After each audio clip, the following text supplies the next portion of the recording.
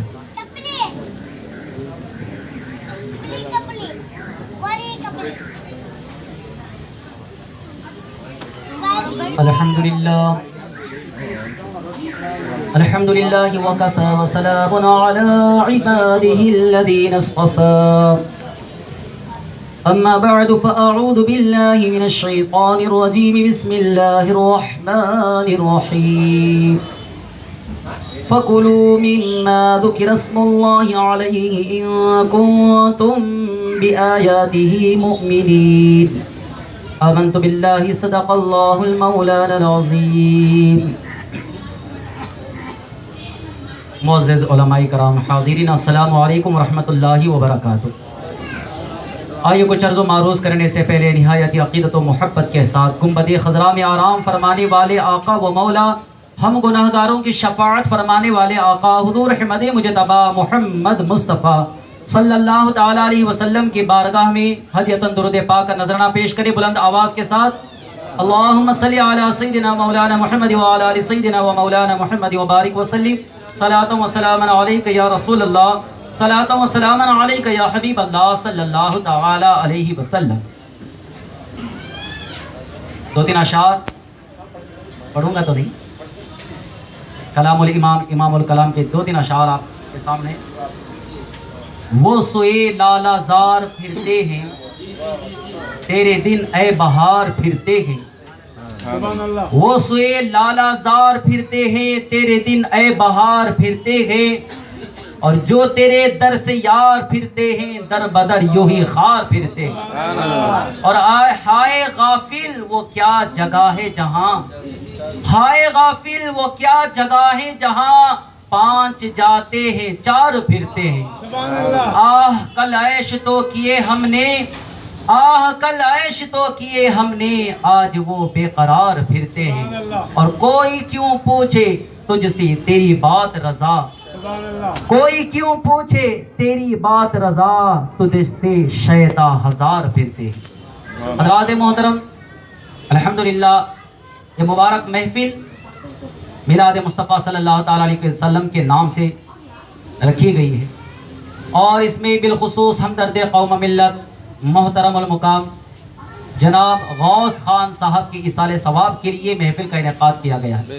دو تین باتیں بتا کر اپنی بات کو عوام تک پہنچانے کی کوشش کروں. الحمدللہ یہ سب ہمارے علماء اکرام ہیں، میں علماء سے نہیں بلکہ زیادہ تر عوام سے گزارش کرتا ہوں کہ دو تین باتیں اپنے ذہن میں رکھیں. حضرات محترم، یہ ایصال ثواب کی محفل کا انعقاد کیا گیا ہے. مبارکباد ہیں، قابل صد احترام ہیں وہ اولادیں جو اپنے والدین کا حق ادا کرتے ہوئے ان کے انتقال کے بعد بھی ایصال ثواب کا ایک ذریعہ اور ایصال ثواب کی ایک محفل کا انعقاد کیا گیا. جیسے آپ جانتے ہیں حالات ایسے ہیں، آج اولاد کا یہ عالم ہے کہ جب تک کہ باپ زندہ ہیں باپ کی خدمت تو نہیں کی جاتی، جب تک کہ باپ زندہ ہے والدین کی خدمت نہیں کی جاتی، والدین کا خیال نہیں کیا جاتا ہے. لیکن جب والدین کا انتقال ہو جاتا ہے، جب باپ کا انتقال ہو جاتا ہے، اس کی جائیداد ہے تو اس کی جائیداد پر اپنا حق جتانے کے لیے آگے آگے ہو جاتے ہیں. بڑا بھائی کہتا ہے میں زیادہ حقدار ہوں، دوسرا کہتا ہے میں زیادہ حقدار ہوں، معاملے بڑھتے چلے جاتے ہیں. لیکن عزیزان ملت اسلامیہ، حقیقت خدمت یہ نہیں ہے کہ باپ کی جائیداد میں حق جتایا جائے، بلکہ خدمت یہ ہے کہ باپ کے انتقال ہو جانے کے بعد بھی آگے آگے بڑھ کر کے قدم رکھے کہ ہم اپنے باپ کے، اپنے والدین کے ایصال ثواب کے لیے زیادہ قدم بڑھائیں گے، زیادہ سے زیادہ جو ہے ایصال ثواب کرے. قرآن خوانی کا اہتمام کرایا جائے، ذکر و اذکار کی محفلوں کا انعقاد کیا گیا ہے. حضرات محترم، علماء تو بے شک جانتے ہیں، میں عوام کو بتانا چاہتا ہوں قرآن کریم کی ایک سورہ فاتحہ، الحمدللہ ثم الحمدللہ، یہ ہمارا ایمان ہے اور اہل سنت والجماعت کا یہ عقیدہ ہے کہ ایک سورہ فاتحہ پڑھ کر کے اگر پوری دنیا کے مرحومین کو بخشنا چاہے، ایصال ثواب کرنا چاہے، تو خدا کی شان، خدا کی قدرت، ہر کسی کو ایک ایک مرتبہ سورہ فاتحہ پڑھنے کا ثواب عطا کیا جائے۔ جیسے آپ نے بارہ سنا، حضرت عیسیٰ علیہ نبینا علیہ السلام کے بارے میں راستے سے گزر رہے تھے کہ دیکھا کہ قبر پر عذاب ہو رہا ہے، آپ وہاں سے آگے تشریف لے گئے۔ پھر تھوڑی دیر کے بعد جیسے واپس لوٹ کر کے آئے، دیکھا کہ انوار و رحمت کی بارشیں نازل ہو رہی ہے، رحمت کے فرشتے کھڑے ہوئے، معاملہ عجیب نظر آ رہا تھا۔ اللہ کی بارگاہ میں عرض کرنے لگے، اے اللہ معاملہ کیا ہے؟ ابھی اس سے پہلے اس قبر پر عذاب ہو رہا تھا، ابھی انوار و رحمت کی بارشیں نازل ہو رہی ہے۔ اللہ کی بارگاہ میں جب حضرت عیسیٰ علیہ نبی علیہ السلام نے عرض کیا تو آواز آتی ہے، اے روح اللہ، بے شک یہ شخص بڑا ہی بدکار تھا، گنہگار تھا، اس کے اعمال کی وجہ سے اس پر عذاب ہو رہا تھا، لیکن اس کے انتقال کے وقت میں اس کے گھر میں ایک بچہ پیدا ہوا۔ اب وہ بچہ مدرسہ میں داخلہ ہوا، اس کا مدرسہ میں داخل ہونے کے بعد جب اس نے استاد کے کہنے پر بسم اللہ الرحمن الرحیم کہہ کر کے میری حمد و ثنا بیان فرمائے، مجھے رحمان کہا، مجھے رحیم کہا، تو اللہ اکبر کبیرہ، اللہ نے فرمایا جو مجھے رحمان و رحیم کہہ کر کے پکارے، میں بھلا اس کے گھر والوں پر کیسے عذاب نازل کر سکتا ہوں؟ جس کا بیٹا مجھے رحمان و رحیم کہہ کر کے پکارے، میں اس کے باپ پر کیسے عذاب نازل کروں؟ تو اپنے عذاب کو ہٹا لیا اور رحمت و انوار کی بارشیں نازل فرما دی۔ حضرات محترم، یہ ایصال ثواب کا ذریعہ ہے۔ انسان کے انتقال ہو جانے کے بعد نیکیاں، اعمال منقطع تو ہو جاتے ہیں، لیکن یہی ایصال ثواب کا ایک ذریعہ ہے کہ جو بعد مردن بھی، انتقال ہو جانے کے بعد بھی ثواب کا ایک ذریعہ ہوتا ہے۔ حضرات محترم، آج بہت سارے لوگ ہیں جو فاتحہ خوانی، ایصال ثواب کا انکار کرتے ہیں، ایسا انکار کرتے ہیں، حد تو یہ ہے کہ غوث اعظم کی فاتحہ کو بھی ناجائز کہا جاتا ہے، سرکار دو عالم صلی اللہ علیہ وسلم کی 12ویں شریف کو بھی ناجائز کہا جاتا ہے۔ حضرات محترم، آپ کو میں بتاتا چلوں، اگر یہی حال رہا کہ لوگ فاتحہ کا انکار کرتے رہے تو آنے والا دور ایسا ہوگا کہ باپ کا انتقال ہو جائے گا، بیٹا کہے گا کہ فاتحہ پڑھنا بھی ناجائز ہے۔ انتقال کرنے کے بعد ایصال ثواب تو کرنے کا شعور بھی نہیں ہوگا، اگر کوئی ایصال ثواب بھی کرے گا تو اسے ناجائز، بدعت اور حرام کے فتوے دے کر کے اسے بند کرا دیا جائے گا۔ حضرات محترم، قابل مبارکباد ہیں وہ اولادیں جو اپنے والدین کا ایصال ثواب کے لیے ان محفلوں کا انعقاد کرتے ہیں۔ اگر یہی تربیت ہماری اپنی اولاد کے لیے رہی، ہمارے مرنے کے بعد بھی ہمارے اولاد ایصال ثواب کرے گی، اور اگر ان کاموں کو بدعت، ناجائز کر کے ٹھکرا دیا جائے گا، چھوڑ دیا جائے گا، تو انسان کے مرنے کے بعد اس کی اولاد قبر کی طرف بھی نہیں جائے گی، ایک سورہ فاتحہ پڑھ کر کے بھی بخشے گی نہیں۔ حضرات محترم، ویسے تو بہت ساری باتیں ہیں، بس جس آیت مقدسہ کی تلاوت کی اس آیت کا ترجمہ بتا کر اپنی بات کو مکمل کروں۔ لوگ یہ کہتے ہیں فاتحہ کا کھانا جائز نہیں ہے، فاتحہ جس کھانے پر پڑھا جائے جو ہے قرآن شریف کی تلاوت کر دی جائے اس کا پڑھنا جائز نہیں، کھانا جائز نہیں ہے، معاذ اللہ رب العالمین۔ حضرات محترم، علماء کرام یہاں پر حفاظ کرام بھی جلوہ فرمائے ہیں۔ سورہ انعام 8واں پارہ پہلا صفحہ اور پہلے صفحے کی آخری آیت میں اللہ تعالیٰ نے ارشاد فرمایا فَقُلُوا مِمَّا ذُكِرَ اسْمُ اللَّهِ عَلَيْهِ إِن كُنتُم بِآيَاتِهِ مُؤْمِنِينَ، تو کھاؤ مِمَّا ذُكِرَ اسْمُ اللَّهِ عَلَيْهِ، جس رزق پر اللہ کا نام لیا گیا ہے اسے کھاؤ، ان کنتم بِآیَاتِهِ مُؤْمِنِينَ، اگر تم اللہ کی آیتوں پر ایمان لاتے ہو تو۔ اتنی بڑی بات کہی گئی ہے، اللہ نے فرمایا جس پر اللہ کا نام لیا گیا ہے اسے کھاؤ، اگر تم ایمان والے ہو تو۔ انکار کرنے والا ایمان والا نہیں ہو سکتا، اس لیے کہ آیت کا انکار کر رہا ہے۔ اللہ نے فرمایا فَقُلُوا، کھاؤ جس پر اللہ کا نام لیا گیا ہے، اور آگے اللہ تعالیٰ نے ارشاد فرمایا وَمَا لَكُمْ أَلَّا تَأْكُلُوا مِمَّا ذُكِرَ اسْمُ اللَّهِ عَلَيْهِ وَقَدْ فَصَّلَ لَكُمْ مَا حَرَّمَ عَلَيْكُمْ، اور تمہیں کیا ہو گیا ہے، تم کیوں نہیں کھاتے؟ اللہ خود فرما رہا ہے تمہیں کیا ہو گیا ہے، وَمَا لَكُمْ أَلَّا تَأْكُلُوا، تم کیوں نہیں کھاتے جس پر اللہ کا نام لیا گیا ہے، جبکہ حرام چیزوں کو مفصل طور پر بیان کر دیا گیا ہے، جس پر اللہ کا نام لیا گیا ہے اسے کھانا جائز ہے اور قرآن سے ثابت ہے۔ تو عزیزان ملت اسلامیہ، فاتحہ بہت بڑی بات ہے، میں آپ کو آخری بات بتا کر اپنی بات کو ختم کروں. اللہ اکبر کبیرہ، جیسے آپ نے سنا، بارہا سنا، میدان محشر قائم ہوگی، نفسی نفسی کا عالم ہوگا، ایک ایک نیکی کے لیے ترسیں گے. میں عوام سے متوجہ ہوں، خاص کر توجہ چاہتا ہوں، توجہ کا طالب ہوں. ایک ایک نیکی کے لیے ترسیں گے. باپ اپنے بچوں سے کہے گا ایک نیکی کی ضرورت ہے، ایک نیکی کی حاجت ہے، ایک نیکی دے دے.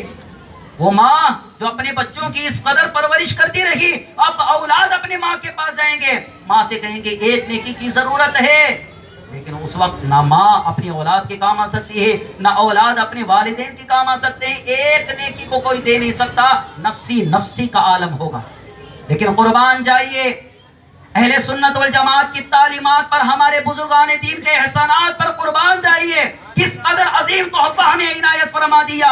اللہ کے رسول صلی اللہ علیہ وسلم ارشاد فرماتے ہیں، اللہ نے نبیوں کو جو خزانہ عطا فرمایا ہے، اس نے ایسا خزانہ مجھے عطا کیا گیا ہے جو کسی نبی کو عطا نہیں کیا. اس میں اللہ کے رسول نے فرمایا اللہ کے خزانوں میں سے ایک خزانہ سورہ فاتحہ ہے. اللہ کے خزانوں میں سے ایک خزانہ سورہ فاتحہ ہے، اور مکمل سورہ فاتحہ اللہ تعالیٰ کی حمد و ثنا ہے. اور اگر کوئی سورہ فاتحہ پڑھتا ہے تو وہ کیا کرتا ہے؟ اللہ کی حمد و ثنا کرتا ہے. اور اللہ کے رسول صلی اللہ علیہ وسلم نے یہ بھی ارشاد فرمایا، جو شخص 3 مرتبہ قل هو اللہ احد سورہ اخلاص کی تلاوت کرے گا، اللہ تعالیٰ اسے ایک قرآن مجید پڑھنے کا ثواب عطا کیا جاتا. یہ قرآن پڑھنے کا ثواب اللہ تعالیٰ اسے عطا کرے گا. عزیزان ملت اسلامیہ، اہل سنت والجماعت کے بزرگان دین کے طریقوں پر قربان جائیے. الفاتحہ کہہ کر کے 1 مرتبہ الحم کا سورہ، 3 مرتبہ قل هو اللہ احد کا سورہ پڑھا جاتا ہے، تو بے شک سورہ فاتحہ بھی اللہ کے حمد و ثنا ہے، سورہ اخلاص میں بھی اللہ کے حمد و ثنا ہے. ایک تو اللہ کے حمد و ثنا بھی کر رہا ہے، اور دوسری جگہ پر اللہ تعالیٰ ایک قرآن مجید پڑھنے کا ثواب بھی عطا فرماتا. اور ایک قرآن میں کتنے حروف ہیں معلوم ہے؟ 3,32,000 قریباً 760 حروف ہیں. کتنے؟ 3,32,760 اتنے حروف ہیں. اللہ تعالیٰ اتنا ثواب عطا فرمائے گا. حضرات محترم، میدان محشر قائم ہوگا، ایک ایک نیکی کے لیے ترسیں گے. آج اگر سورہ فاتحہ پڑھ لیں گے یا سورہ اخلاص پڑھیں گے، فاتحہ پڑھ لیں گے، تو بتاؤ وہاں محتاجگی نہیں ہوگی.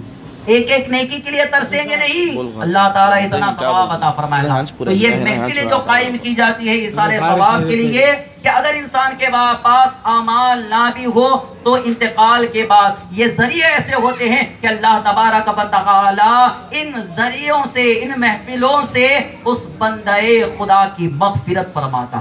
حضرات محترم، یتیجہ کرنا، زیارت کرنا، 10ویں کی فاتحہ، 20ویں کی فاتحہ، 40 کی فاتحہ، 6 مہینے کی فاتحہ، سال بھر کی، صرف اور صرف اس کا مقصد ایصال ثواب ہے. مرنے کے بعد اپنے مرحومین کو ایصال ثواب کرنے کا یہ ذریعہ ہے. اس ذریعے کو اختیار کرے، اہل سنت والجماعت کی تعلیمات پر قائم رہے. اگر اس تعلیمات پر قائم رہے تو انشاءاللہ العزیز دنیا میں بھی ہم کامیاب رہیں گے، قبر میں جائیں گے، قبر میں بھی کامیاب رہیں گے، اور حشر میں بھی ہم کامیاب رہیں گے. وہ کی قلت میں اپنی بات کو ختم کرتا ہوں. اللہ تعالی ہم تمام کو کہنے اور سننے سے زیادہ عمل کرنے کی توفیق عطا فرمائے. بالخصوص علی جناب محمد غوث خان صاحب کے مولا تعالی مغفرت فرمائے، ان کے قبر پر رحمتوں کی بارشیں نازل فرمائے، کروٹیں کروٹیں جنت عطا فرمائے. آمین بجاہ النبی الامین صلی اللہ علیہ وسلم.